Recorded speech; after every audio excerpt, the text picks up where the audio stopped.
मोदी जी ने जो कहा उसका उल्टा किया और कैश बढ़ाते चले गए, और कैश बढ़ाते बढ़ाते ऐसा हो गया कि अब हम 43 लाख करोड़ के कैश में हैं। ओ 13 लाख करोड़ से हम 43 लाख करोड़ पे आ गए। हमारी जो सारी जो ओवर डिपेंडेंस है चाइना के ऊपर, उसने हमें मार डाला। उसका एक सबसे बड़ा खामियाजा हम क्यों भुगते हैं? इसलिए भुगतते कि हम एजुकेशन पे खर्चा नहीं करते हैं, हम रिसर्च पे खर्चा नहीं करते हैं। सरकार कहती है कि मैं तो फर्टिलाइजर पुराने दामों पर दे रही हूँ। तो जब मेरे सामने ये रूरल न्यूज से सारा खबर आती है तो मैं चौंक जाता हूँ। मैं कि ये तो 33% का इंक्रीज कर दिया इन्होंने, तो किसान तो मर गया इस चक्कर में। पिछले 12 साल में 3 बार ऐसा हुआ है कि मोदी जी ने भारत की प्रगति पर इमरजेंसी ब्रेक लगाए हैं। ऐसा कौन सा प्रधानमंत्री होगा जो अपने देश की कंजम्पशन को किल कर दे? क्योंकि कंजम्पशन ही तो किसी देश की असली दौलत होती है। कंज्यूम होगा तो टैक्स आएगा, टैक्स आएगा तो प्रगति होगी, प्रगति होगी तो आपका पर कैपिटा इनकम और बाकी चीजें आगे बढ़ेंगी। तो मोदी जी ने तीसरा इमरजेंसी ब्रेक मारा यहाँ पर। नमस्कार, मैं हूं संजीव श्रीवास्तव। आप देख रहे हैं 4 PM उत्तर प्रदेश। दोस्तों, प्रधानमंत्री नरेंद्र मोदी ने फिर कौन सा इमरजेंसी ब्रेक लगा दिया है जिससे देश गहरे संकट में फंस गया है। हालांकि नई बात नहीं है। मोदी जो दौर है, 12 बरस उन्हें प्रधानमंत्री बने हुए हो गए, तीसरा कार्यकाल है, और जो दावे, जो बातें, जो जुमले, जो सपने दिखा रहे थे मोदी जी या उनका पूरा कुनबा, वो आप जान रहे हैं कि किस जगह हम खड़े हुए हैं, क्या पूरा हो पाया है। ना वो 2 करोड़ रोजगार मिल पाए हैं, ना 15-15 लाख रुपए लोगों की जेबों में आ पाए। बहुत सारी बातें हैं, बहुत सारी चीजें। लेकिन अभी जो बात है वो है आर्थिक जो हमारा संकट है वो क्यों गहरा गया है, और पहले कौन से 2 ब्रेक लगाए गए थे, अब कौन सा ब्रेक लगाया गया है मोदी जी के द्वारा। क्योंकि आर्थिक मामलों के, विदेश मामलों के जानकार तो यही कह रहे हैं कि जो झटके हैं ये, जिस तरह से देश संकट दर संकट में फंसता चला जा रहा है, उसकी वजह यदि कुछ है तो हमारी गलत नीतियां हैं। मोदी जी के जो मूव है वो कहीं ना कहीं हमें गहरे संकट में डालते थे। आपको याद होगा जब नोटबंदी हुई थी तो कैसे क्या क्या नहीं हुआ था, उसके लिए क्या क्या प्रपंच किए गए थे भारतीय जनता पार्टी। तो एक वक्त तो ये भी आया था कि जो मोदी जी की माताश्री अब नहीं है दुनिया में, हीराबेन जी, वो नोट बदलवाने की लाइन में दिखी थी, और उसको लेकर क्या क्या नहीं कहा गया था, कितनी बातें हुई थी। तो कुल मिलाकर ये जो एक फिर लगा इमरजेंसी ब्रेक है, तो ये क्या नए कहर देश पर ढाने वाला है। इसी सब को जानने के लिए, इसी सब पर एक जानकारी लेने के लिए चलेंगे एक बेहद बेहद खास मेहमान के पास, और उनको जोड़ता हूं। जुड़ गए हमसे दिनेश के वोहरा साहब हैं, आप पहचान गए होंगे। दिनेश जी आर्थिक और विदेश मामलों के जानकार, और हमारे चैनल पर निरंतर आते हैं। आपका अपना एक प्लेटफॉर्म है और उसको आप बहुत पसंद करते हैं, न्यूज टाइम को। सर, बहुत बहुत स्वागत हमारे लिए वक्त निकालने के लिए। और शुरुआत यहीं से कि देश में जो 1 करोड़ के आसपास ये ढुलाई वाहन है, उसमें 20 लाख जो वाहन है उनके पहिए थमे हुए हैं, और सप्लाई डिमांड की चेंज जो है वो बिल्कुल प्रभावित हो रही है। हम देख रहे हैं, हमने भोपाल में देखा, मध्य प्रदेश में सूचनाएं आ रही है कि बहुत जगहों पर हो गया कि ये चीज हमारे पास नहीं है, वो चीज नहीं है। और ये भी हम देख रहे हैं, हम परसों बात कर रहे थे, जो बड़े आर्थिक मामले जो ज्ञाता है, जेएनयू के जो रिटायर्ड प्रोफेसर हैं, अरुण कुमार साहब कह रहे थे कि उनके बेटे ने 3 घंटे लाइन में लगे गोवा में और उनको पेट्रोल डीजल नहीं मिल पाया। हमारे प्लेटफॉर्म पे कहा था। ये क्या हालात है और किस तरफ जा रहा है देश? क्या शुरुआत यहीं? जी नमस्कार दर्शक मित्रों को, और संजीव भाई आपको भी शुक्रिया आपका। चीजें इस समय थोड़े से बड़े एक खतरनाक मोड़ पर आ गई हैं। दरअसल क्या होता है ना कि एक इकोनॉमिक डिसास्टर साइकिल होती है, हम उस साइकिल में फंस चुके हैं। ये अभी जो हम देख रहे हैं, जैसे कि 20% ट्रक भारत के नॉन ऑपरेशनलाइज हो गए। हड़ताल नहीं है लेकिन सड़क पर नहीं है। या फिर एयर इंडिया ने 1 जून से 250 domestic flights per day cut की हैं।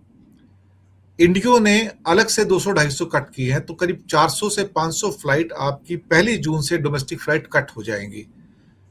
हमें आते हुए तूफान का अंदाजा नहीं है। हम समझ नहीं पा रहे हैं कि हम एक एक करके सेक्टर्स को कोलैप्स होते हुए देख रहे हैं। हम इस कोलैप्स को या उसके कंपन को पहचान ही नहीं पा रहे हैं। हम सिर्फ अपनी रोबस्टपन में दुनिया को दिखाने की कोशिश में हैं कि सब कुछ ठीक ठाक है। नहीं, सब कुछ ठीक ठाक नहीं है। वो पुराना गाना याद आ गया, हालचाल ठीक ठाक है। बीए किया है, एमए किया है, लगता है वो भी एमए किया है। तो आपकी दुआ से ठीक ठाक है, बस ठीक ठाक है। हम एक डिसास्टर साइकिल में फंसे हैं। ये साइकिल कहाँ से स्टार्ट होती है? सिंपल सी साइकिल है साहब। ये एनर्जी की महंगाई से स्टार्ट होती है। Petrol, diesel, LPG, LNG, PNG, CNG, इन सब के रेट बढ़ गए। ये सबके रेट बढ़े तो इसका मतलब लॉजिस्टिक कॉस्ट बढ़ गई। अब लॉजिस्टिक कॉस्ट बढ़ती है तो हर चीज की कीमत बढ़ जाती है, चाहे वो एफएमसीजी के गुड्स हो, इलेक्ट्रॉनिक गुड्स हो, आटा, तेल, चावल, दूध, दही, जो भी आपका रहेगा, हर चीज बढ़ जाती है। अब ये बढ़ जाती है तो इन्फ्लेशन अप होना शुरू हो जाता है। जैसे कि 8.3 पे WPI आया हुआ है, तो सरकार कहती है कि शायद जून महीने में रेट ना बढ़ाए जाए, लेकिन अगस्त में रेट बढ़ा दिए जाते हैं, जो 2 महीने के बाद मीटिंग होती है। तो पहला स्टेज था आपका एनर्जी प्राइसेस का अप होने का, यहां से साइकिल स्टार्ट होती है, यहां से कन्वर्ट होता है वो महंगाई के अंदर, चीजें महंगी हो जाती है लॉजिस्टिक कॉस्ट की वजह से। वो महंगी होती है तो आरबीआई कहता है कि मुझे ब्याज रेट बढ़ाने पड़ेंगे। अब वो अगली साइकिल में ब्याज रेट बढ़ेंगे, उसके ब्याज रेट बढ़ेंगे तो कंपनियों का मुनाफा कम हो जाएगा। कंपनियों का मुनाफा कम हो जाएगा तो कंपनियां बोलेंगी एक काम करते हैं, थोड़ी नौकरियां निकाल देते हैं। और आजकल नौकरियां निकालने के लिए सबसे बढ़िया बहाना है कि भाई हम एआई इंडक्ट कर रहे हैं। जैसे कि जेंसन हुआंग ने भी कहा है कि दुनिया में बहाना हुआ है। तो घटता मुनाफे का मतलब है कि नौकरियां गई तो लोग बाहर आते हैं, तो कहते हैं हम ईएमआई कैसे चुकाएंगे। अब ईएमआई नहीं चुकाएंगे तो उसका सीधा असर एक चीज पे होता है जिसे कहते हैं कंजम्पशन, डिमांड, यानी कि आपकी और मेरी डिमांड। सरकार ने पहले ही कह दिया कि आप घूमने फिरने मत जाओ, आप सोना मत खरीदो, आप चांदी मत खरीदो, आप ट्रैवल मत करो, आप घर में रहो। अब सारे घर में रहेंगे तो ओला, उबर और ऑटो वाले कैसे चलेंगे? सोचने वाली बात है ना। खैर, ये छोटी सी बात है, लेकिन आप कंजम्पशन को मार रहे हो, डिमांड को किल कर रहे हो। मोदी जी की एक हैबिट है, बहुत कम लोगों ने नोट की होगी। पिछले 12 साल में 3 बार ऐसा हुआ है कि मोदी जी ने भारत की प्रगति पर इमरजेंसी ब्रेक लगाए हैं। मैं शब्द यूज कर रहा हूं सब बड़े सोच समझ के।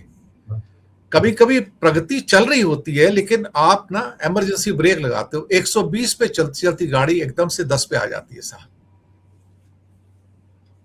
2016 लोग भूले नहीं होंगे, नोटबंदी का दिन। अच्छी खासी 8 दिसंबर हम अपना उड़ान भर रहे थे, और कई बार क्या होता है ना कि प्लेन पूरी स्पीड पे होता है और जब टेक ऑफ स्टेज पे होता है ना तो आप उसको इमरजेंसी ब्रेक लगा देते हो। उसमें कई लोग घायल होते हैं, कुछ लोगों की मौत भी हो जाती है, कई बार हवाई जहाज वहीं पे जल के खाक भी हो जाता है। वो मोदी जी ने पहला इमरजेंसी ब्रेक लगाया था भारत की भागती हुई प्रगति के ऊपर। मैं जीएसटी को काउंट नहीं करता, वो छोटा सा ब्रेक था वो। उसके बाद दूसरा ब्रेक इन्होंने लॉकडाउन में लगाया, कोरोना में। जो चल रहा था चलने देते ना, कोई बात नहीं, लेकिन दुनिया का सबसे लंबा लॉकडाउन लगा दिया साहब इन्होंने। और लॉकडाउन लगा के हमारी प्रगति माइनस में चली गई, 5-6% का। आपको पता है जीडीपी ग्रोथ माइनस में गया था। वो दूसरा इमरजेंसी ब्रेक था। पिछले 3 साल से 7-7.5% की हमारी ग्रोथ चल रही थी, बड़ा अच्छा चल रहा था, कोई प्रॉब्लम ही नहीं थी। अभी भी प्रॉब्लम इतनी नहीं थी अगर चलता रहता तो। लेकिन फट से मोदी जी ने एक इमरजेंसी ब्रेक लगा दी कि कंजम्पशन डाउन करो। ऐसा कौन सा प्रधानमंत्री होगा जो अपने देश की कंजम्पशन को किल कर दे? क्योंकि कंजम्पशन ही तो किसी देश की असली दौलत होती है। कंज्यूम होगा तो टैक्स आएगा, टैक्स आएगा तो प्रगति होगी, प्रगति होगी तो आपका पर कैपिटा इनकम और बाकी चीजें आगे बढ़ेंगी। तो मोदी जी ने तीसरा इमरजेंसी ब्रेक मारा यहां पर कि देखो, पता नहीं एक दिन शाम तक बैठे बैठे सब कुछ ठीक था, फिर एक दिन आते कहते हैं, पता नहीं उनके दिमाग में क्या क्या ख्याल आते हैं, रात को नींद आती है नहीं आती पता नहीं, उठ के बोले देखो जी, घूमना फिरना बंद कर दो, सोना खरीदना बंद कर दो, चांदी खरीदना बंद कर दो, घर बैठ के काम करो। स्कूलों से कहूंगा कि भाई बच्चों को घर पे रखो, उनको स्कूल मत भेजो, ऑनलाइन क्लासेस ले लो। भाई ये क्या मतलब है? रेस्टोरेंट में नहीं जाओ, होटल नहीं जाओ, ट्रैवल में नहीं जाओ, विदेश यात्रा मत करो जी। यानी कि एयरलाइंस बिजनेस गया काम से। और मोदी जी की बात का असर हो गया साहब। सोना चांदी बिकना कम हो गया, लेकिन स्मगलर्स की चांदी हो गई साहब। उनके तो हाथ में क्या कहते हैं कि एक प्लेटर आ गया साहब। ये ऐसा गिफ्ट कहाँ मिलता है किसी को जो स्मगलर्स को मिला है? अंडरवर्ल्ड एक्टिव हो गया। अंडरवर्ल्ड एक्टिव हुआ तो हवाला करेंसी एक्टिव हो गया, हवाला करेंसी एक्टिव हुआ तो साथ में ड्रग एक्टिव हो गया। बहुत बढ़िया बात है साहब। इनके एक्टिव होते होते अब साहब ये इमरजेंसी ब्रेक तो मार दिए, अब कंजम्पशन डाउन हो गई। लोगों ने विदेश यात्राओं पे जाना मना कर दिया तो एयरलाइंस डाउन हो गई। पहली बार मैंने इतिहास में देखा कि एयर इंडिया अपनी फ्लाइट्स जो पिछले हफ्ते तक 100 फ्लाइट पर डे कट की थी, वो पहली जून से 250 flight per day domestic cut कर रहा है। सब 250 फ्लाइट पर डे कोई तभी कट करेगा ना जब एविएशन सेक्टर कोलैप्स कर रहा है। अच्छा, मुझे उम्मीद नहीं थी कि इंडिगो करेगा। इंडिगो ने कल रात को कहा कि 7% फ्लाइटें कट कर रहा हूं, आज सुबह कह दिया 15% कट कर रहा हूं, और एयर इंडिया ने 22% कट की। इंडिगो का 15% एयर इंडिया के 22% से ज्यादा है, क्योंकि उसका फ्लीट भी आधे से कम है। इंडिगो का फ्लीट सबसे बड़ा है। अब सोचिए, दिन में 500 फ्लाइट अगर कम हो जाती है इंडिया में, तो एविएशन नीचे आ गया ना सारा। आपने ट्रैवल रोक दिया तो रेलवे का बुरा हाल है। अब साहब लोग सड़क पे नहीं निकलेंगे तो एक किस्म से कहा जाए तो बेचारे ऑटो वाले, टैक्सी वाले, ओला वाले, उबर वाले, उनको चोट लग गई।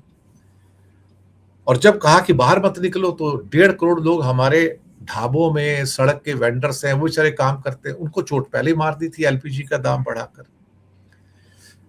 देखिए साहब, जो मोदी जी ने इमरजेंसी ब्रेक मारा और अब 3F लेके आ गए। एक्चुअली होता तो फूड फ्यूल फर्टिलाइजर है, इन्होंने फॉरेक्स जोड़ दिया उसमें कि forex fuel and fertilizer. Fertilizer में से फूड निकलता है। अब श्रीलंका की याद आ गई मुझे कुछ साल पहले की। श्रीलंका ने कहा कि फर्टिलाइजर यूज नहीं करेंगे, हम ऑर्गेनिक खेती करेंगे साहब, और श्रीलंका उस चक्कर में बर्बाद हो गया साहब। आज तक वहां से निकलकर बाहर नहीं आया, मैं आपको बताऊं। हालांकि वो दूसरे फर्टिलाइजर यूज कर रहे हैं। मैंने ये भी पढ़ा कि डीएपी का फर्टिलाइजर मध्य प्रदेश के अंदर आज उसका रेट जो पिछले साल 1750 रुपए था, अचानक से 2400 रुपए हो गया। सरकार कहती है कि मैं तो फर्टिलाइजर पुराने दामों पर दे रही हूं। तो जब मेरे सामने ये रूरल न्यूज से सारा खबर आती है तो मैं चौंक जाता हूं। मैं कि ये तो 33% का इंक्रीज कर दिया इन्होंने, तो किसान तो मर गया इस चक्कर में। अब सब फर्टिलाइजर अगर आपने कट कर ही दिया है तो फूड प्रोडक्शन भी कट होगा आपका, और फूड प्रोडक्शन कट होगा तो इसका मतलब उसका खामियाजा आप और मैं ही भुगतेंगे ना। फ्यूल ऑलरेडी आपने अप कर दिया था। फॉरेक्स का बड़ा इंपॉर्टेंट चक्कर था। मैं 6 महीने से अपने एपिसोड्स में बात कर रहा हूं कि इंडिया बड़ा क्राइसिस में आ चुका है फॉरेक्स का, लेकिन सरकार मानने को तैयार नहीं। मेरी कई विशेषज्ञों से बात होती रहती है, कुछ अंदर के कुछ बाहर के। मैंने कहा you are in the deep crisis in forex. कहते नहीं ऐसी कोई बात नहीं, आपको लगता है वो। मैंने कहा देखो जी, जो अगर मुझे लग रहा है तो मैं उसको व्यू कर रहा हूं, आपके सामने बता रहा हूं, और आप है कि मानने को तैयार नहीं है। आपका हाल तो कबूतर जैसा हो गया कि सामने बिल्ली बैठी और आपने आंखें बंद कर ली और आपने सोचा कबूतर बिल्ली चली गई, पता लग रहा है उसके बाद बिल्ली आपको हजम कर गई उसके बाद में। यही हाल हमारा हो रहा है। 688 बिलियन डॉलर हमारे पास है। हमारे पास उसमें से एक चीज टर्म यूज की जाती है, वर्केबल रिजर्व। ये बहुत कम लोगों को पता है। वर्केबल रिजर्व सिर्फ 545 बिलियन है, 688 नहीं है सब। बाकी गोल्ड है, एसडीआर है, जिसको स्पेशल ड्राइंग राइट्स कहते हैं, आईएमएफ का शेयर है, उसको हम यूज नहीं कर सकते। तो हमारे पास 545 बिलियन डॉलर का है। अब 545 बिलियन डॉलर तो 6 महीने के इंपोर्ट के लिए भी काफी नहीं है साहब। आप 800 बिलियन डॉलर का सामान इंपोर्ट कर रहे हो। 800 बिलियन डॉलर, इसका मतलब ऑलमोस्ट ये करीब करीब 70 बिलियन डॉलर का माल आप इंपोर्ट कर रहे हो, और आपका एक्सपोर्ट 35-40 हो रहा है। तो 30 बिलियन डॉलर का आपका गैप है, वो भरोगे कहां से? फिर आप सोचते हो चलो ठीक है, थोड़ा सा सर्विसेज से आ जाता है। सर्विसेज में हमारा 400 बिलियन डॉलर का एक्सपोर्ट है, लेकिन उसका भी इंपोर्ट 200-250 बिलियन डॉलर का है। तो वहां से हमको 200 बिलियन डॉलर का कुशन मिलता है, लेकिन यहाँ का गैप 400 बिलियन डॉलर का है। 135 बिलियन डॉलर का आपका रेमिटेंस आता है, अब वो भी खतरे में है। तो अब आप क्या करोगे? तो कैड, जिसे कहते हैं कि करंट अकाउंट डेफिसिट, या कई बार हम ये भी कहते हैं कि हमें डॉलर कितना चाहिए था और हमारे पास डॉलर है कितना, या हमने खर्च कितना किया, तो हमारे पास अब कमी हो गई। ये कमी होते ही अचानक से फॉरेक्स की डिमांड आनी शुरू हो गई चारों तरफ से साहब। अब उसके बाद एनआरआई बॉन्ड की बात हो रही है कि 50 बिलियन डॉलर के एनआरआई बॉन्ड इशू कर दिए जाए। ये तो बहुत लंबे समय के बाद सरकार सोच रही है कि एनआरआई बॉन्ड इशू किए जाए। अब एनआरआई बॉन्ड की एक बहुत बड़ी समस्या है। समस्या ये होती है कि डॉलर में इशू किए जाते हैं। जब एनआरआई बॉन्ड डॉलर में आते हैं तो उसके ऊपर ब्याज भी डॉलर में दिया जाता है। अच्छा, उस ब्याज के ऊपर आप टैक्स भी नहीं लगा सकते हो, और जब वो आपका मैच्योर हो जाता है तो उसे डॉलर भी वापस करना पड़ता है। यानी कि सपोज करो उसने 95 रुपए दे के आपका $1 खरीद लिया, इन्वेस्ट कर दिया, और वो 5 साल के लिए होता है, 5-6 साल के लिए होता है, कहीं नॉर्मली 5 साल के लिए आता है डॉलर बॉन्ड्स जो आते हैं। 5 साल बाद रुपए का रेट हो गया ₹125। अब सब सरकार को 95 रुपए की जगह से ₹125 देने पड़ रहे हैं उसके ऊपर सर, डॉलर में ब्याज अलग से, और ऊपर से डॉलर में रिटर्न करना पड़ रहा है। तो आप सोचिए कि दोनों तरफ से मार पड़ जाती है ना। हमारे यहाँ क्या हो रहा है आज की डेट में कि फॉरेक्स के चक्कर में चीजें फंस गई। आपने सोना इंपोर्ट रोक दिया, यानी कि कहा नहीं इंपोर्ट रोका, लेकिन सोने के लिए पेमेंट रिलीज नहीं कर रहे आप। जब सोने के लिए पेमेंट रिलीज नहीं कर रहे, तो मेरे अनुमान के मुताबिक, जो मेरे पास इंफॉर्मेशन है, इंडिया में 65 करोड़ कारीगर हैं जो ज्वेलरी की दुकानों पे काम करते हैं। हुनरमंद कारीगर हैं ये, इनकी तनख्वाह 25,000, 30,000, 40,000, 50,000, 60,000 है। ये खाली बैठ जाएंगे।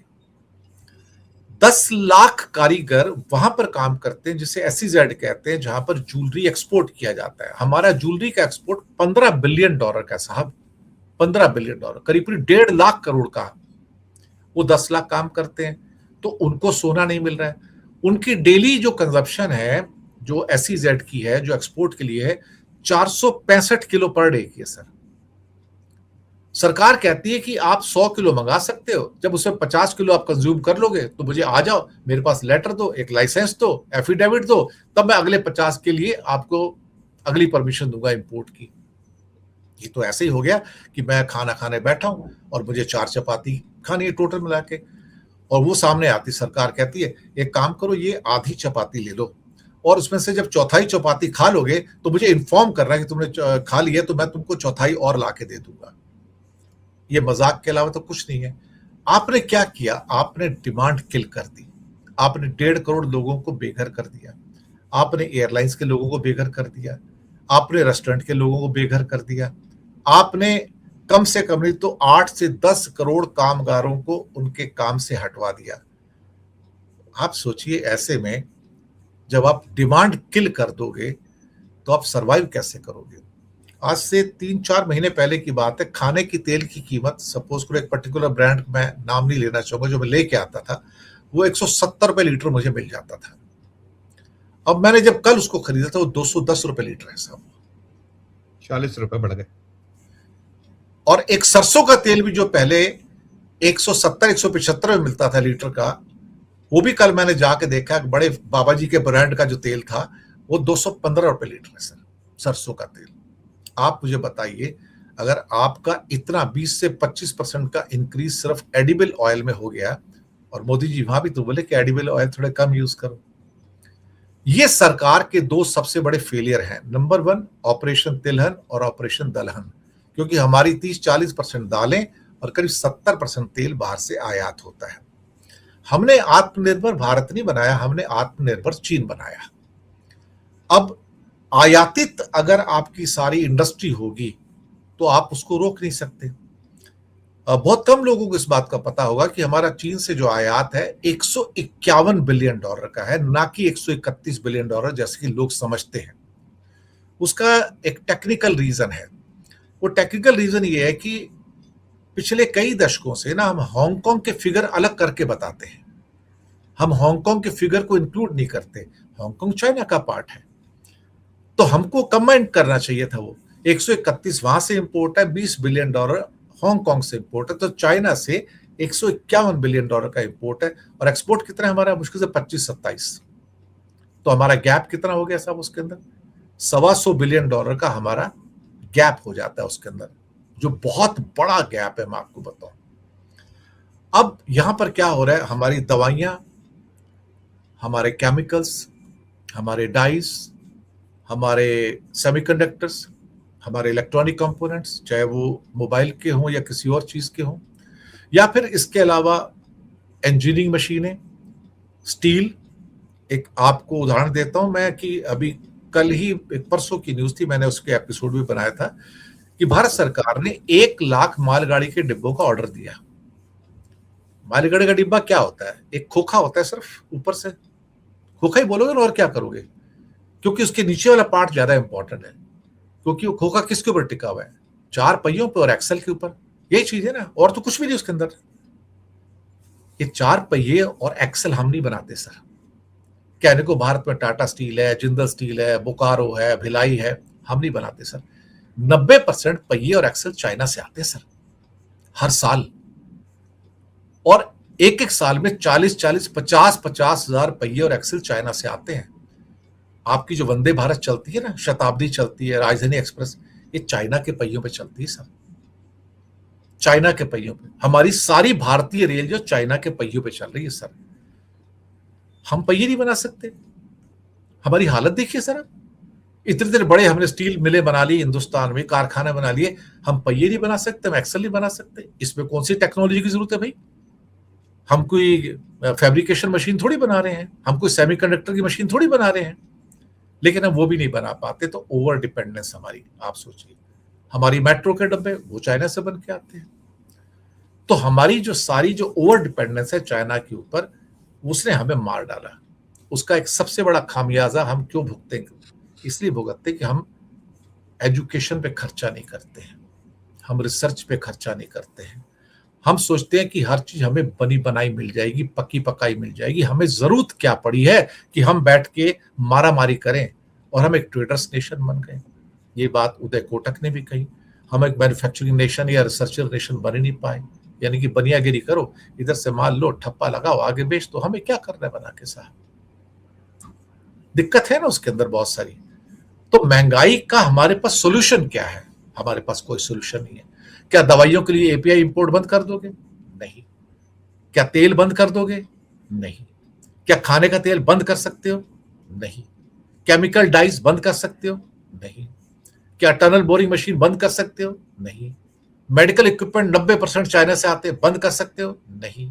90% इंजीनियरिंग गुड्स चाइना से आते हैं, बंद कर सकते हो? नहीं। सर क्या बंद कर सकते हो आप मुझे बताओ ना, कहां स्टॉप लगाओगे आप? सोना, सोना बंद कर दोगे, स्मगलिंग स्टार्ट होगी, अब तो उनके मजे आ गए बैठ के। तो हमने अपने पैरों पे कुल्हाड़ी मार दी। अंग्रेजी में एक कहावत है, पेनी वाइस पाउंड फुलिश। अभी कल एक खबर आई थी कि ताइवान ने भारत को टॉप कर दिया सब मार्केट कैप के अंदर। हम वो टची लोग हैं, टची मतलब कि हमें कोई बोले ना, हमने तो बिफर पड़ेंगे, हम किसी की तारीफ नहीं सुन सकते।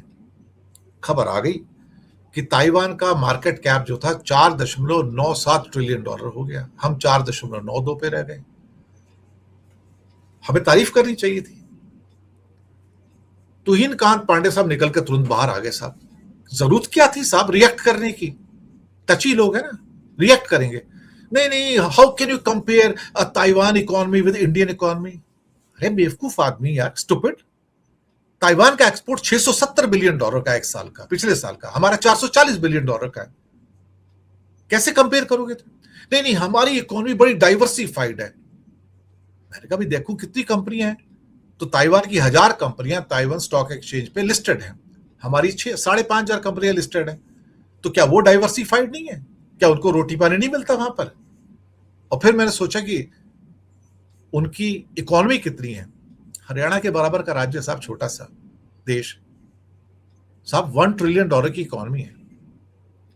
$42,000 का पर कैपिटा इनकम है उसका, 42,000 का। और जब कल की एक और न्यूज आती है कि ताइवान, जापान और कोरिया ने बम्बास्टिक रिटर्न दिया 5 महीने में। कोरिया ने तो टॉप ही कर दिया, 100 रुपए लगाया जनवरी में, तो साहब मई का एंड आते आते 200 रुपए हो गए, 100% रिटर्न। ताइवान ने 50% का रिटर्न दिया और जापान ने 30% का। इंडिया ने कितना रिटर्न दिया 5 महीनों में? -12%, -12% स्टॉक्स पे। अब लोग कहते हैं कि वहां पे पैसा क्यों लग रहा है, क्यों लोग जा रहे हैं सारे? एक ही रीजन है साहब, AI. They are investing heavy money in AI. हमने पैसा लगाना नहीं है। हमारे धरना सेठ आईटी वाले वो भी पैसा लगाने को तैयार नहीं है। हम पहले आईटी के कुलीस थे, अब हम एआई के कुली बनेंगे, या लेबरर बनेंगे, या प्लम्बर बनेंगे, वही चल रहा है। हमें मुक्ति नहीं है साहब। हमारा लॉजिस्टिक कॉस्ट 40-50% बढ़ चुका है, इंश्योरेंस कॉस्ट बढ़ चुका है, तेल, हॉर्मुज ने हमारा तेल निकाला हुआ है, 20% ट्रक बाहर है, यानी कि हमने हिंदुस्तान में एक हॉर्मुज पैदा कर लिया, हॉर्मुज से 20% तेल बाहर हुआ, दुनिया में हाहाकार, 20% ट्रक बाहर हो गए, हमने इंडिया में हॉर्मुज बना लिया, इंडिया में हाहाकार, सप्लाईज नहीं है सर। आज मैं एक चीज बुक कराने गया तो ई कॉमर्स पे, तो देखा for 3 days it will remain, stores will remain closed. बड़ी वेबसाइट है। यस, कभी सोचा क्यों है ये? Because there are no supplies. Supplies क्यों नहीं है? क्योंकि 20% ट्रक वहां पे नहीं है साहब। 20% ट्रक, उनकी कॉस्ट बढ़ गई क्या इतनी डीजल की 8 रुपए के हिसाब से? नहीं साहब, वो डीजल की कॉस्ट नहीं है, उनके कंपोनेंट्स महंगे हो गए 40-50%, उनके टायर्स महंगे हो गए 20-30%, उनकी रनिंग कॉस्ट महंगी हो गई 20-30%। और बाकी अगर मॉडर्न ट्रक नहीं है तो आप दिल्ली एनसीआर में घुस नहीं सकते, वहां पे ग्रीन सेस लगता है, वहां पर टैक्स लगता है, पुलिस वाले लूटने को बैठे हैं जगह जगह, हर 100 किलोमीटर क्रॉस नहीं होता है टोल टैक्स वाला आ जाता है। कॉस्ट इतनी बढ़ चुकी है कि वो एफर्ड ही नहीं कर सकते, और ड्राइवर क्लीनर के पैसे अलग से। 22 लाख स्किल्ड ड्राइवर की शॉर्टेज है इंडिया में, जो उनको मिलते नहीं। तो जो मिलेंगे वो कहेंगे नहीं जी हम तो 30,000 में नहीं चलाएंगे, हम तो 40,000 दो, हमको बेचारे को देना पड़ता है। अब बेचारे 10 साल में कहते हैं कंडेम कर दो, स्क्रैप कर दो ट्रक को, डीजल का है। एक आदमी लोन लेता है, 10 साल में चुकाता है उस लोन को, और 10 साल गुजरते कहते हो स्क्रैप में डाल दो। आप क्यों किल करना चाहते हो इंडिया की इकोनॉमी को भाई? क्यों मारना चाहते हो? Just because you are playing in the hands of few industrialist. उन्हें ट्रक बेचने हैं, क्योंकि तुम उसको स्क्रैप नहीं करोगे तो ये हो जाएगा जी। So you want to kill them, you want to kill the common man. लेकिन कभी कभी क्या होता है कि लक्ष्मण रेखा खिंच जाती है संजीव भाई, लंबा रबड़ खींच देते हैं। एक लिमिट के बाद ना हर चीज काम करनी बंद कर जाती है, हर जो आपका एक्शन है वो काम करना बंद हो जाता है। अब हम उसी स्टेज पे आ गए हैं कि अब जितना आप कर लो, उसके बाद फिर ट्रक वाले कहेंगे छोड़ो ना यार, चलाने से क्या फायदा, खड़ा रहने दो 2-3 महीने ऐसे ही, मैं आराम से बैठ के रोटी खा लूंगा, जो पड़े पैसे उसको मैं गुजारा कर लूंगा, बाकी देखेंगे क्या करना है। Because you cannot go beyond this one. इन्होंने कहना कि भाड़ा बढ़ा दिया मैंने, तो कंपनी कहती है मैं भाड़ा दे नहीं सकती, नहीं दे सकती तो ट्रक खड़ा है। कभी आपने सुना है इंडिया में 20% ट्रक खड़े हैं एक हफ्ते से साहब? 20% ट्रक खड़े हैं एक हफ्ते से साहब, खाली खड़े हैं। ऐसा नहीं माल नहीं, बिना हड़ताल, देश में कोई हड़ताल नहीं, कोई इमरजेंसी नहीं है, कोई लॉकडाउन नहीं है। ये हॉर्मुज है, हमने हॉर्मुज पैदा कर दिया, और 10 दिन 15 दिन रुक जाओ, 20% और चले जाएंगे हड़ताल पे, and then we are going to have a acute supply situation crisis in this country sir, acute। पैसे होंगे मैं खरीद नहीं पाऊंगा क्योंकि सप्लाई नहीं है सर। तो दोनों साइड से मर गए ना, यानी कि पैसे हैं, मैं खर्चना चाहता हूं लेकिन सप्लाई नहीं है मेरे पास, और दूसरी साइड में मेरे पास पैसे नहीं है। अब कल का एक मैंने एपिसोड रिकॉर्ड किया, भारत में सबसे ज्यादा जो लोन बढ़ा है वो गोल्ड के अगेंस्ट बढ़ा है, 19 लाख करोड़ का पोर्टफोलियो हो गया, और उसके ऊपर अब आरबीआई की चिंता आ गई निकल के। गरीब लोग, मिडिल क्लास लोग अपना सोना गिरवी रख के अपने डेली एक्सपेंस के लिए साहब सोना गिरवी रख के लोन ले रहे हैं साहब। साहब इतना हाउसिंग लोन नहीं जा रहा, व्हीकल लोन नहीं जा रहा, पर्सनल लोन नहीं जा रहा, 50% का इंक्रीज एक साल में हो गया गोल्ड लोन के अंदर। आप समझ नहीं पा रहे हो कि हम कितनी गुर्बत में हैं, कितनी गरीबी में हैं, हम कितनी परेशानी में हैं, लेकिन कुछ सुनने को तैयार नहीं साहब। आरबीआई की चेतावनी आई कि the surging gold loans are heading towards a national crisis and it has to be dealt with, यानी कि नीचे कैंसर हो चुका है, हम क्रोसिन देके कैंसर ठीक करने की कोशिश कर रहे हैं। We are into a desert storm right now, हम एक तूफान के अंदर फंस चुके हैं, और हमें नहीं मालूम हमें कोई बाहर निकाल सकता है और या नहीं, क्योंकि जो हमारी गाड़ी चलाने वाले जो पायलट है ना, सारे के सारे जो बैठे ऊपर टॉप पे, वो सारे के सारे एक किस्म से नॉन इकोनॉमिस्ट हैं, और उनको इकोनॉमी की रत्ती भर समझ नहीं है, मैं आपको बताऊं। और उसके चक्कर में हम तो डूबेंगे सनम, तुम्हें भी ले डूबेंगे, हमें भी ले डूबेंगे, और उनके हवाई जहाज तो चलते रहेंगे, लेकिन हम मरने के लिए तैयार रहें तो अच्छा है। यहां से स्थितियां मुश्किल भरी होंगी, दर्शक सारे हमारे तैयार रहें, ये सुनामी और बड़ी होने जा रही है। नहीं, आप, मैं इसलिए आपको बीच में टोका नहीं, कई सवाल थे, कुछ मेरे उसके जवाब आ गए, मैं पूछना, मुझे लगा कि वो फ्लो ना तोड़ूं। आखिरी सवाल छोटा सा, क्योंकि 29 मिनट लगभग हो रहे हैं, और मैं चाहूंगा आप 1-2 मिनट, 1.5 मिनट, 3 मिनट जितने में खत्म करें। दो चीजें मैं चाहूंगा, तो डॉलर वाला जो मसला है शायद 100 टच कर जाएगा, कुछ ही समय लगेगा। इसको लेकर जो है, इसमें सर बार बार ये कहा गया कि ये जो मिडिल ईस्ट है और इसको इसको कई जिम्मेदार अब ठहरा रहे हैं, और एक वही है, वो मोदी है जो कहते थे कि डॉलर गिरता है तो फिर इज्जत गिर जाती है, और क्या क्या कहा था जब उस दौर के प्रधानमंत्री जी को। और दूसरा सर जो आपने पूरा कहा, इसमें एक निचोड़ क्या होगा कि गृहिणी जो है कितना भार उसकी रसोई पर आ चुका है, और आगे क्या आप देख रहे हैं, यहां लाके समझ करूंगा दोनों पे छोटी छोटी टिप्पणी। रुपया, मैंने 12 साल को स्टडी किया पूरा, और मैंने 2013-14 का आंकड़ा उठाया, पहले हर साल का उठाया मैं पूरा रिसर्च करके आता। तो मैंने पाया कि इकोनॉमी का भी एक साइज होता है, और इकोनॉमी के साइज को हम बिलियंस ऑफ डॉलर में नापते हैं। एक यूनिफॉर्म प्लेटफॉर्म होना चाहिए ना। अगर मैं कहूंगा जी मेरी इकोनॉमी इतने लाख करोड़ की रुपए में है और उसकी इतने लाख करोड़ युआन में है, तो कंपेयर नहीं कर पाते ना।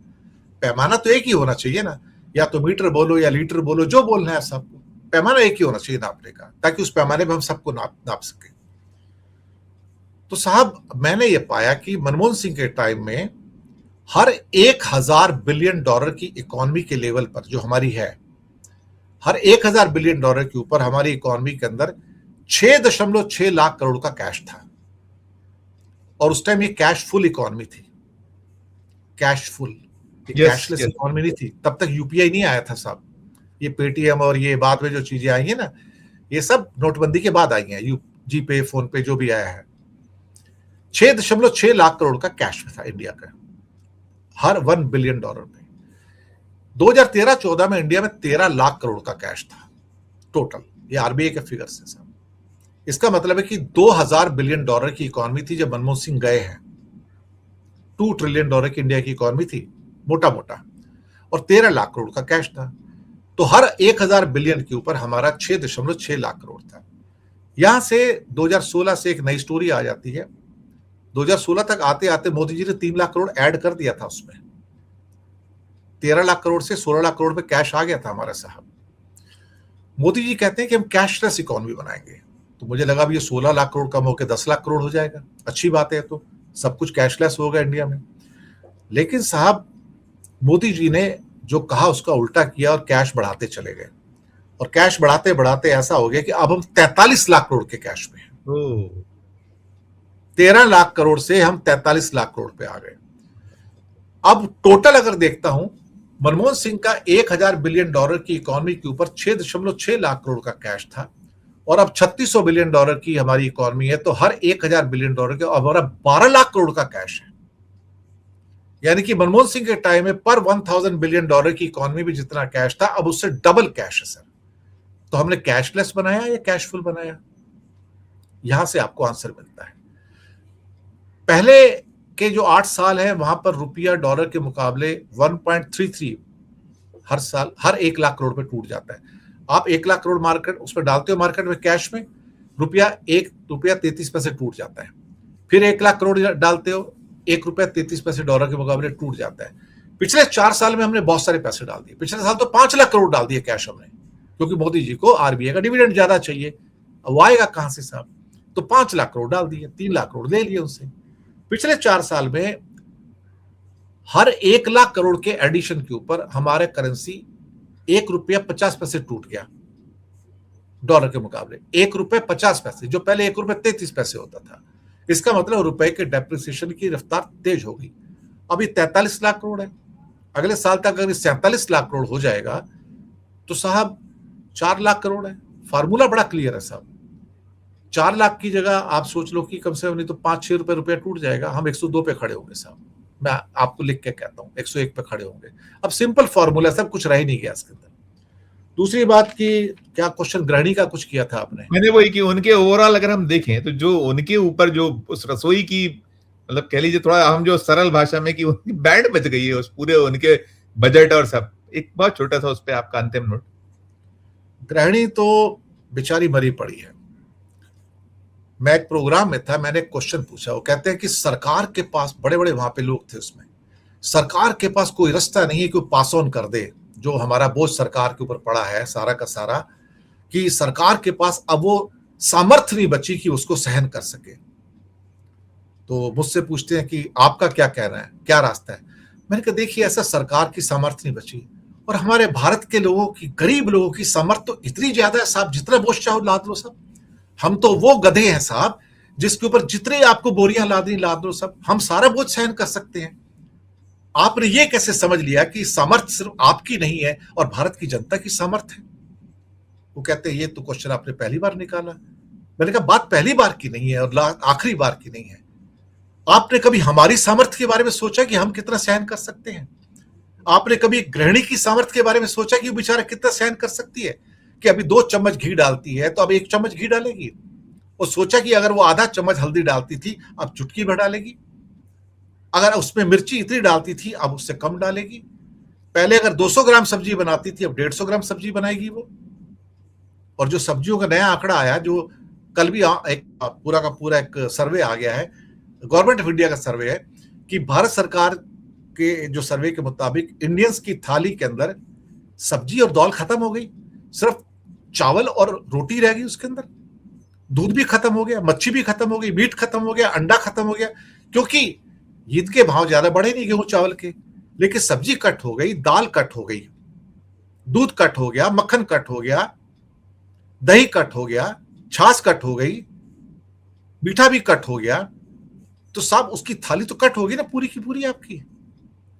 अब ये कट कौन कर रहा है साहब? ये गृहिणी कट कर रही है, क्योंकि गृहिणी के पास इतने पैसे नहीं है कि आपको 200 ग्राम सब्जी खिलाए।